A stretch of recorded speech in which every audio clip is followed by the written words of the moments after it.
નમસ્કાર, Gujarat ન્યૂઝના special report આ નવરાત્રિના વિશેષ કાર્યક્રમમાં હું શિવાની આપનું સ્વાગત કરું છું। નવરાત્રિમાં 9 દિવસ માતાના 9 સ્વરૂપોની પૂજા કરવામાં આવે છે। હવે માતાના જ્યારે 9 સ્વરૂપોની પૂજા અર્ચના કરતા હોય તે 9 સ્વરૂપોનું વિશેષ મહત્વ હોય છે। ત્યારે આજે આપણે વાત કરીશું 7મા નોરતે માં કાલરાત્રિની આપણે પૂજા અર્ચના કરતા હોઈએ છીએ। માં કાલરાત્રિની પૂજા અર્ચના કરવાથી તમામ પ્રકારના દુઃખ દૂર થતા હોય છે અને માનું આ સ્વરૂપ કાલરાત્રિનું આ સ્વરૂપ જે છે તે ભયંકર સ્વરૂપ એ માટે માનવામાં આવે છે કે જે તમામ જે પાપીઓ છે તેમનો નાશ કરવા માટે માતાજી આ સ્વરૂપ ધારણ કર્યું હતું ને એટલા જ માટે માનું આ સ્વરૂપ ભયંકર માનવા માટે એ પાપીઓ માટે માનવામાં આવે છે। પરંતુ માના ભક્તો માટે વાત કરીએ તો અત્યંત ભોળું આ સ્વરૂપ જે છે તે પોતાના જે ભક્તો છે તેના માટે રાખાતું હોય છે અને એટલા જ માટે આજે 7મા નોરતે શા માટે માં કાલરાત્રિની પૂજા અર્ચના કરવામાં આવે છે અને માં કાલરાત્રિની પૂજા અર્ચના કઈ રીતે કરવી જોઈએ, પૂજામાં કયા પદાર્થોનો ઉપયોગ કરવો જોઈએ અને કયા મંત્રોચ્ચાર કરવાથી માં કાલરાત્રિની આપણે આશીર્વાદ પ્રાપ્ત કરી શકીએ, તેના વિશે આપણે આજે વાત કરીશું। આપણી સાથે જોડાયા છે રાજુ દવે કે જો જ્યોતિષ આચાર્ય છે। રાજુજી, સ્વાગત છે આપનું। રાજુજી, આજે 7મા નોરતે આપણે માં કાલરાત્રિની પૂજા અર્ચના કરતા હોઈએ છીએ, તો સૌપ્રથમ તો આ 7મા નોરતા વિશે જણાવશો। નવરાત્રિના જે 9 દિવસ દેવી આરાધનાની માટે શ્રેષ્ઠ સમય કયો છે એમાં આજે 7મા દિવસે માં કાલરાત્રિ સ્વરૂપના પૂજાનું વિધાન છે। આ દેવી માટે એવું કહ્યું છે કે દૈત્યાનામ દેહનાશાય ભક્તાનામ અભયાય છે ધારયંત્યાયુધાનિત્થમ દેવાનામ ચ હિતાય વૈ, કે દૈત્યોનો સંહાર કરવા, ભક્તોને અભય પદ આપવા માટે, ભક્તોના ભયના નાશ માટે અને દેવતાઓના હિત માટે, દેવતાઓના કલ્યાણ માટે માએ આ કાલરાત્રિનું સ્વરૂપ લીધું છે। આના માટે એવી આની માની આ સ્વરૂપની ઉત્પત્તિ માટેની કથા એવી છે કે જ્યારે મધુકૈટભ નામના દૈત્યનો ત્રાસ વધી ગયો હોય છે, દેવતાઓને પરેશાન કરતો હોય છે બહુ, ત્યારે બ્રહ્મા એનાથી ભય પામી અને મધુકૈટભનો વધ કરે કોઈ, એના માટે ભગવાન વિષ્ણુ કે જે ત્યારે નિંદ્રામાં સૂતા હોય છે એને જગાડવા માટે દેવી કાલરાત્રિનું સ્મરણ કરે છે અને એનો સંદર્ભ દેવી ઉપનિષદમાં પણ મળે છે અને દુર્ગા સપ્તસતીમાં પણ મળે છે। કાલરાત્રિમ બ્રહ્મસ્તુતામ, કે કાલરાત્રિના સ્તુતિ બ્રહ્માજીએ કરી અને ત્યારે આ દેવી પ્રગટ થયા। જી, તો તમે જણાવ્યું કે કાલરાત્રિ માતાજીની જે પૂજા અર્ચના છે ત્યારે આજના દિવસે શા કારણે આપણે માં કાલરાત્રિની પૂજા અર્ચના કરીએ છીએ, ત્યારે પૂજા અર્ચનાની વાત આવી તો કઈ રીતે માની ઉપાસના કરી શકાય? સૌ પ્રથમ તો એક એવી માન્યતા સમાજમાં પ્રવર્તે છે કે માં કાલરાત્રિ ભયંકર સ્વરૂપના જો એમનો દેખાવ છે કે એકદમ શ્યામ વર્ણ, કાળો શરીર, લાંબા અવ્યવસ્થિત વિખરાયેલા વાળ, જીભ બહાર, હાથમાં ખડગ કાંટો, આ બધું છે એટલે અને સ્વાભાવિક છે કે માં આ કાલરાત્રિનું જે સ્વરૂપ છે એ દેવીના 2 કુળ હોય છે, શ્રીકુળ અને કાલીકુળ। આ કાલીકુળની દેવી છે તો સ્વાભાવિક છે કે એનો દેખાવ, બાહ્ય દેખાવ એવો હોય કે ભય પમાડે, પણ માં કોઈ દિવસ પોતાના ભક્તોનું અશુભ કરતી જ નથી। આ જે કાલી સ્વરૂપ છે એનું સૌમ્ય સ્વરૂપ એ આ કાલરાત્રિ છે અને આના પૂજા વિધિના વિધાન માટે એવું કહ્યું છે કે આ 7મા દિવસની દેવી છે નવરાત્રિના, તો આ દેવીના પૂજન વખતે સહસ્ત્રાર ચક્રમાં ધ્યાન લગાવી અને દેવીનું પહેલાં તો ધ્યાન કરવું, દેવીની પૂજા કરવી। દેવીને કયા દ્રવ્યો, તો સ્વાભાવિક છે કે શ્યામ વર્ણની અને કલીકુલની દેવી છે તો શ્યામ વર્ણના કે કાળા કે નીલા રંગના દ્રવ્યો એને અર્પણ કરવા। નીલા પુષ્પ, ખાસ કરીને અપરાજિતાનું ફૂલ જો મળે અને એ દેવીને અર્પણ કરવામાં આવે આ 7મા નવરાત્રિએ તો એ દેવી અતિ પ્રસન્ન એનાથી થાય છે। ભોગમાં દેવીને માલપુઆ અને એવી બીજી મીઠાઈઓ એ દેવીને પ્રિય છે। ટૂંકમાં શ્યામ વર્ણના દરેક પદાર્થો દેવીની પૂજામાં અને નૈવેદ્યમાં વાપરવા એ એમને પ્રિય છે। બિલકુલ। અને સાથે વાત કરીએ તો પૂજા અર્ચના કરતી વખતે કયા મંત્રોચ્ચાર થકી માના આશીર્વાદ પ્રાપ્ત કરી શકાય? જી, જેમ આપણે મંત્રોચ્ચાર કરતા હોઈએ છીએ તો કયા એવા મંત્રોચ્ચાર છે કે જેના થકી આપણે માતાજીની પૂજા અર્ચના કરી શકીએ છીએ? માતાજીની પૂજા દરેક આગળ જે આ દિવસોમાં આપણે જે બતાવ્યું છે કરીએ એ માતાજીની પૂજાનો આમ તો તાંત્રિક રીતે બી પૂજા થઈ શકે, સૌમ્ય રૂપની બી પૂજા થઈ શકે.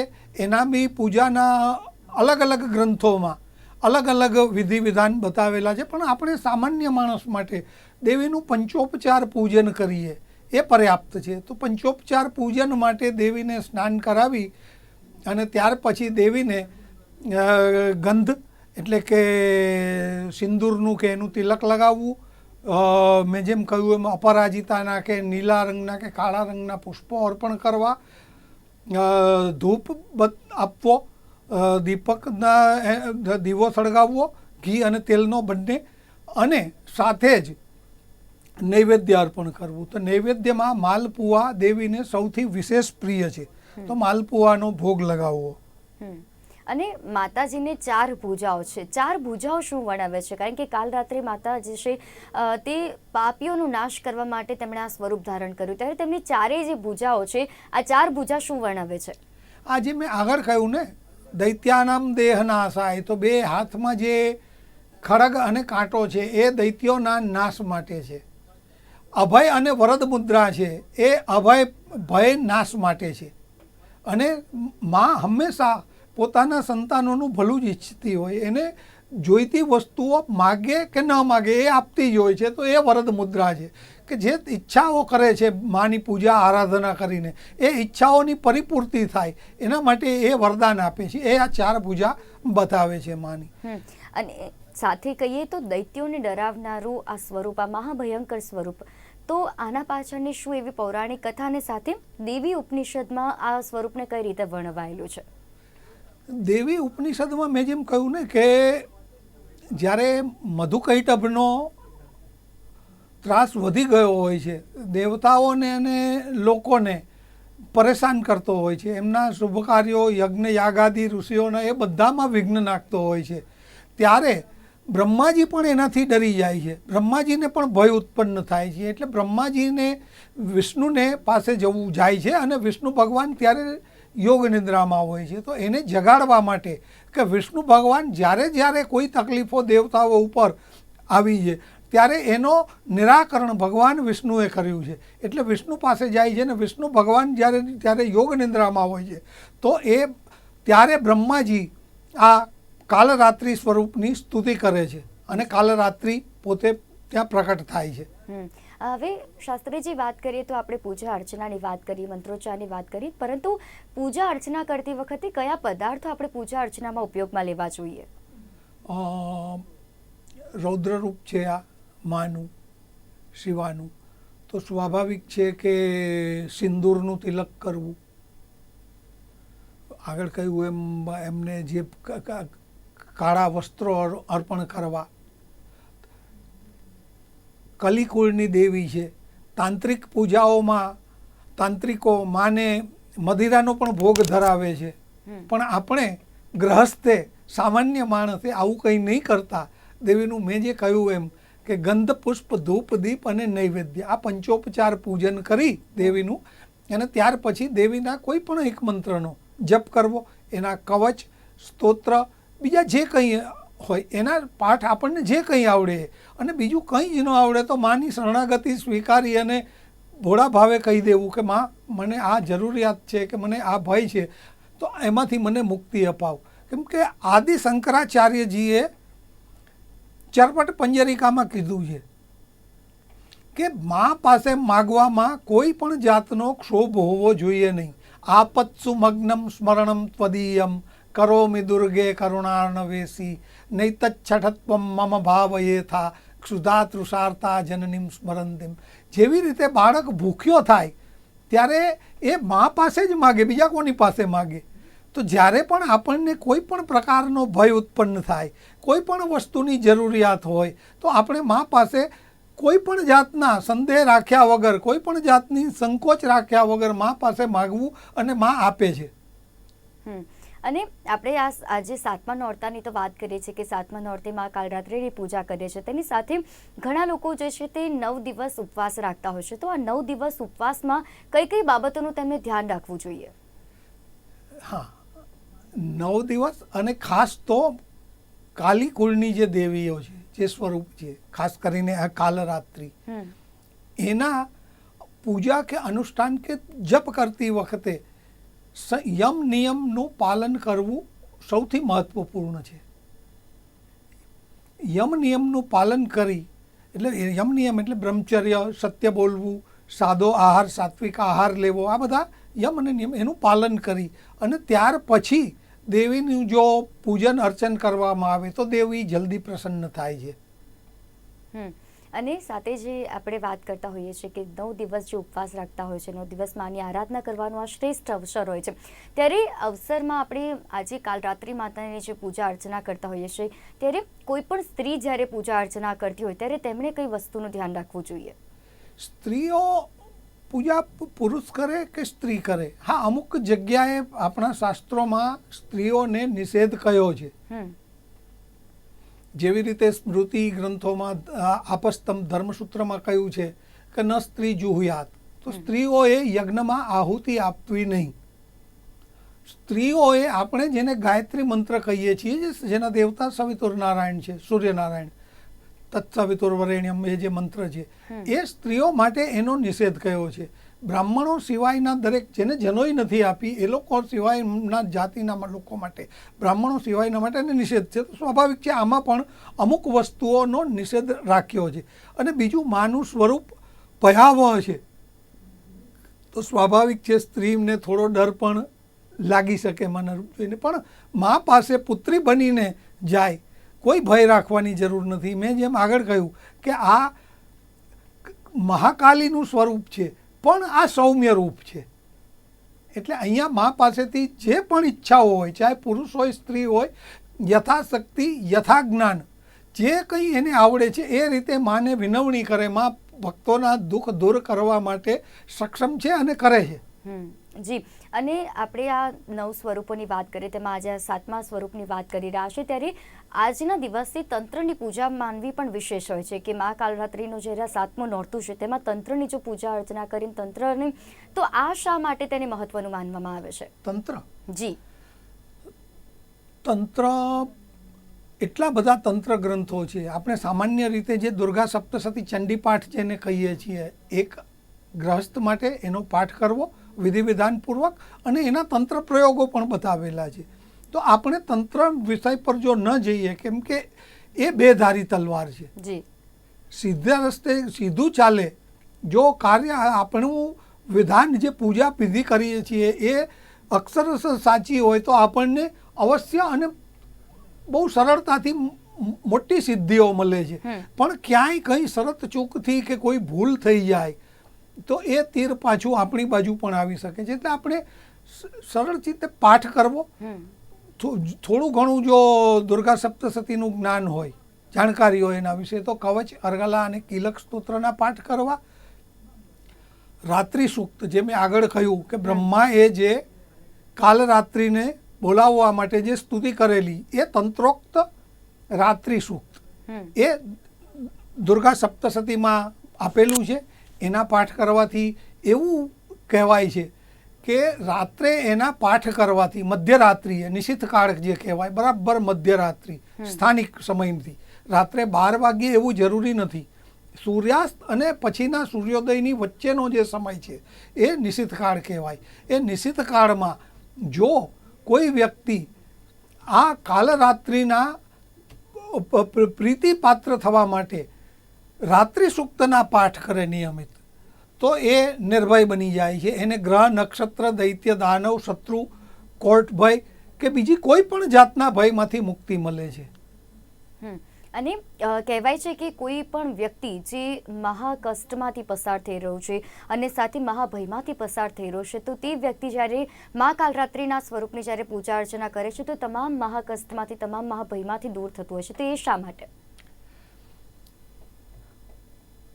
જેમ માના નામમાં જેમ બતાવેલું છે અને સાથે સાથે કહ્યું મેં કે મા કાલરાત્રિ દરેક પ્રકારની મુશ્કેલીઓ અને એવી એવી સિદ્ધિઓ આપે છે કે જે સામાન્ય પ્રકારના પૂજા વિધાનથી પ્રાપ્ત નથી થતી. એ એવી એવી સિદ્ધિઓમાં આપે છે. તો પૂજા વિધાનમાં ઘણા બધા મંત્રો બતાવેલા છે. કંઈ ન આવડે, મેં કહ્યું એમ 99 મંત્ર, ઓમ એમ હ્રીમ ક્લીમ ચામુંડાય વિચ્ચે, અથવા તો કાલરાત્રિનો જે બીજ મંત્ર છે એમ હ્રીમ ક્રીમ કાલરાત્રિય નમઃ. ધ્યાન રહે, પહેલામાં ક્લીમ હતું 99 મંત્રમાં, અહીંયા ક્લીમ બીજ બદલે ક્રીમ બીજ છે, કેમ કે આ કાલરાત્રિનું સૌમ્ય સ્વરૂપ છે. આ થઈ શકે, રાત્રિ સૂક્તના પાઠ થઈ શકે. અને કંઈ જ ન આવડે તો સામાન્ય રીતે જે આપણે ગુજરાતમાં પ્રચલિત છે એ માના ગરબાઓ રાત્રે કરે શાંતિથી બેસીને. એનાથી પણ મા ભાષા કે સ્તોત્રની એક ખાલી એની જ ભૂખી નથી. મા તમારી ભાવના જોવે છે. તમે ગમે તે ભાષામાં ગમે તે રીતે કહો, બાળક નાનું બોલતા નથી શીખવું, એ ઈશારાથી ગમે તેવા શબ્દમાં ગમે તે બોલશે અસ્પષ્ટ, તો મા એની ભાવના સમજી જાય છે અને એની ઈચ્છા પૂર્ણ કરે છે. એવી રીતે મા કાલરાત્રિ પણ કોઈ પણ રીતે તમે એનું સ્મરણ કરો તો એ તમારી ઈચ્છાઓ પૂર્ણ કરશે. જી. અને 9 દિવસ નવરાત્રિના જે હોય છે તેમાં માતાજીના અલગ અલગ સ્વરૂપોની જ્યારે પૂજા અર્ચના કરતા હોઈએ છીએ ત્યારે આપ માની પૂજા અર્ચના કરવાનો શ્રેષ્ઠ સમય જે છે તે માનવામાં આવે છે. તો આ સમયમાં જ્યારે માના આશીર્વાદ પ્રાપ્ત કરવા હોય ત્યારે તે ભક્તે શું કરવું જોઈએ? માના આશીર્વાદ પ્રાપ્ત કરવા માટેનો સૌથી સરળ રસ્તો કોઈ પણ દેવદેવીના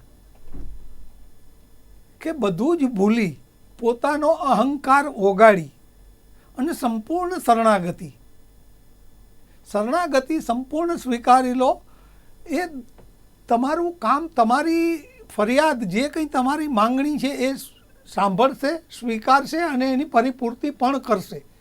પણ માનવ સહજ સ્વભાવથી આપણે થોડા અહંકારમાં રહીએ છીએ. આમ કહેવાય, આમ ન કહેવાય, આ કરાય, નિસ્વાર્થ ભાવે કંઈ પણ થઈ શકે. તમને એક ઉદાહરણ આપું.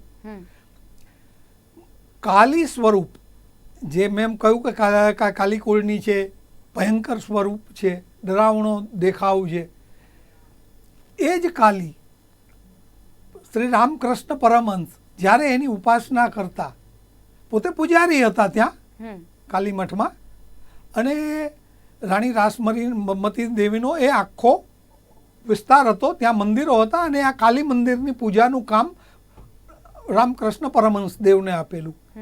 તો એ દેવીના પ્રેમમાં એનામાં એટલા બધા ઓતપ્રોત થઈ જતા કે પૂજા કરતાં કરતાં ભૂલી જતા. દેવીને પણ પુષ્પ ચડાવે અને પછી પોતે પોતાની જાતે પોતાના માથા ઉપર પણ પુષ્પ ચડાવતા. તો એકાત્મ ભાવ જે છે એ થઈ જતો. અને આપણે બધા જાણીએ છીએ કે એમની સાથે એ પ્રત્યક્ષ વાર્તાલાપ થતો, દેવી એમની સન્મુખ ઉપસ્થિત થતા. તો આનાથી વિશેષ બીજું શું હોઈ શકે? ભાવના સૌથી મોટી છે. જી બિલકુલ. અને કોઈ પણ ભાવથી જ્યારે માની શ્રદ્ધાથી પૂર્વક જે પૂજા અર્ચના કરવામાં આવે તો તે અચૂકપણે તેમના થકી પહોંચી જ જતી હોય છે અને તેમના આશીર્વાદ પ્રાપ્ત થતા જ હોય છે. ત્યારે મધ્યરાત્રિએ જ શા કારણે મા કાલરાત્રિની પૂજા કરવી જોઈએ? મધ્યરાત્રિ જે સંધ્યા છે, આપણે થોડો વિષયાંતર થશે, જી, જ્યાં પણ સંગમ થાય છે, જ્યાં જોઈન્ટ છે, એ કાળનું વિશેષ મહત્વ હોય છે. જેવી રીતે સૂર્યોદય કાળ, મધ્યાહન કાળ, કે ત્યારે સૂર્ય બરાબર માથા ઉપર હોય છે, એક તરફથી પૂર્વ તરફથી પશ્ચિમ તરફ જતો હોય તો એ સમયે એ નહીં પૂર્વમાં નહીં પશ્ચિમમાં સંધિ સ્થળે હોય છે. સંધ્યા સૂર્યાસ્ત સમયે. એવી જ રીતે મધ્યરાત્રિનો ટાઈમ છે, એ પણ સૂર્ય ભલે દેખાતો નથી પણ બરાબર 270 ડિગ્રીએ હોય છે. એટલે એ જે સંધ્યા કાળ છે, જે 4, એનું મહત્વ છે. એ સમયે જ કરેલા કોઈ પણ કાર્ય, ઇવન ત્યાં સુધી મારા જ્યોતિષના અભ્યાસમાં મેં કેટલીય એવી કુંડળીઓ જોઈ છે હમ કે મધ્યાહન કાળ બપોરે અથવા તો રાત્રે 12 વાગ્યા આસપાસ, એટલે ચોથા અથવા 10મા ભાવમાં જ્યારે સૂર્ય હોય તો એ વ્યક્તિ પ્રસિદ્ધ થાય છે. હમ તો આ સંધ્યા સમયનું જે 4 સંધ્યા છે એનું મહત્વ આ છે. જી, અને જે કાલરાત્રિ માતાનું આપણે જે સ્વરૂપની વાત કરી, જે મહત્વની વાત કરી, ત્યારે પૂજા અર્ચનાની પણ વાત કરી, તો સાથે જે છે કોઈ પણ બાળકને માતાજીની પૂજા અર્ચના કરવી હોય તો કયો એવો સરળ મંત્ર છે કે કોઈ પણ બાળક પોતાની માતાની જે પૂજા અર્ચના છે તે કરી શકે? સૌથી સરળ, બાળક સૌથી પહેલો શબ્દ જે બોલે છે જ્યારે એને વાણી આવે છે ત્યારે માં બોલે છે. માં એ શબ્દ પૂરતો છે હૃદયના ભાવથી. હા, આપણે થોડા મોટા થઈ જઈએ, થોડી સમજ આવે એટલે આપણને પછી એવું થાય કે આપણે પણ કંઈક માંથી નહીં ચાલે કામ આગળ. તો માના મંત્રોમાં મેં જે આગળ કહ્યા એ બધા તો છે જ, સાથે કંઈ ન આવડે તો કાલરાત્રિ દેવ્યય નમઃ, કોઈ પણ દેવી છે એને નમસ્કાર. અને શાસ્ત્રોમાં કહ્યું છે કે દેવાહ સ્તુતિ પ્રિયાહ, કે દેવતાઓને સ્તુતિ પ્રિય છે. તો સ્તુતિ કરો કોઈ પણ પ્રકારે જે આવડે, અને એની સાથે એકાકાર થવાનો પ્રયત્ન કરો. જી. તો હા, સમયનું મહત્વ છે. અમુક આજે મેં સમય કયા એ સમયે કરીએ તો સિદ્ધિ થોડી ઝડપથી મળે છે. ઉપનિષદકારે એવું પણ કહ્યું છે કે નિશીથે તુરીય સંધ્યાયામ જપ્ત્વા વાક્સિદ્ધિર્ભવતી. એટલે જે મેં નિશીથકાળ કહ્યો મધ્યરાત્રિનો, એ સમયે જો આ કરવામાં આવે દેવી ઉપાસના તો વાક્સિદ્ધિ એટલે વાણી સિદ્ધ થાય છે. જે કંઈ આપણે બોલીએ એ સત્ય થાય છે. જોકે આને એક અભિશાપ હું તો માનું છું. જી, બિલકુલ. કે જાણે અજાણીએ કોઈ આપણું અહિત કરે, આપણે મનુષ્ય છીએ, એ સ્તર સુધી આપણું હજી આપણે પહોંચ્યા નથી. જાણે અજાણે કોઈ આપણું અહિત કરે કે કોઈ પ્રત્યે આપણને અણગમો થાય અને આપણે ભૂલથી પણ કંઈ એના માટે અશુભ એવું બોલી જઈએ તો એ પણ સત્ય થાય. તો આ બને ત્યાં સુધી વાક સિદ્ધિ મેળવવી એ કોઈ સારું મારી દ્રષ્ટિએ મને દેખાતું નથી. જી, બિલકુલ. અને એટલા જ માટે, અને આજના વાત કરીએ તો 7મા નોરતે પણ માં કાલરાત્રિની કઈ રીતે પૂજા અર્ચના કરવી તે તમામ માહિતી આપી, અને જે વિશેષ કહી શકીએ કે કઈ રીતે પૂજા અર્ચના કરવી જોઈએ તે વિશે આપણે જ્ઞાન આપ્યું, તે બદલ આપનો આભાર. ને આપ અમારી સાથે જોડાયા તે બદલ પણ આપનો આભાર. ધન્યવાદ. તો નવરાત્રિના 7મા નોરતે માં કાલરાત્રિની પૂજા શા માટે કરવી જોઈએ ને કઈ રીતે માના આશીર્વાદ પ્રાપ્ત કરી શકાય તેના વિશે આજે આપણે વાત કરી. ફરી મળીશું, ત્યાં સુધી રજા આપશો. નમસ્કાર.